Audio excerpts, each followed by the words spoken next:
ខ្ញុំឈរខណៈពេលពួកគេកំពុងជិះឆ្លងកាត់ខ្ញុំបាច់ចង់ឃើញឈុំឡាយពីពួកគេតែពួកគេចូលចិត្តប្រត់ខ្សែពួកគេនឹងចូលទៅក្នុងការប្រកួតប្រជែងកន្លែងណាដែលមិនមានពន្លឺដូចនេះជាឯសាចុងក្រោយរបស់ខ្ញុំនឹងណាត់នឹងចោះចាញ់បើពួកគេកំពុងព្យាយាមធ្វើឲ្យអ្នកគិតថានៅងង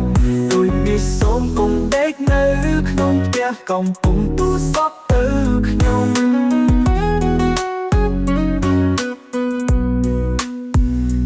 ដឹងថាមកបានព្យាយាមបញ្ចុកពួកគេ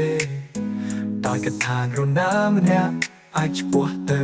ពួកគេកុំទៅតាមពួកគេដូចតែឪពុកធ្លាប់បានធ្វើបញ្ចូលឪពុកនៅក្នុងផ្ទះនោះដូចនេះជាឯសាចុងក្រោយរបស់ខ្ញុំនឹងណាត់នឹងចោះចាញ់បើពួកគេកំពុងព្យាយាមធ្វើឲ្យអ្នកគិតថានៅងងដូចនេះសូមគង់ដេកនៅក្នុងផ្ទះកំពុងទូស័ព្ទទៅខ្ញុំសួរតាមការកាន់កាប់របបពួកគេសូមស្រឡាញ់ខ្ញុំហើយចោលណាឈប់បងពួកគេបន្ទាប់មកជិះស្គីនៅផ្ទះគេហៅឲ្យខ្ញុំទៅផ្ទះកន្លែងដែលពួកគេជា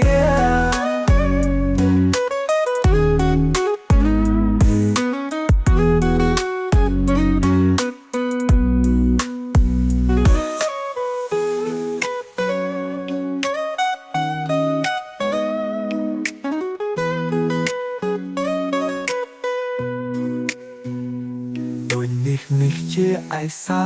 ចុងក្រោយរបស់ខ្ញុំនឹងដាំនឹងចោះចាញ់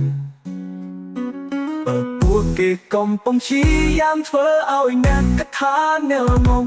ដូចនេះសូមកុំដេកនៅក្នុងផ្ទះកំពុងទូស័ព្ទទៅខ្ញុំ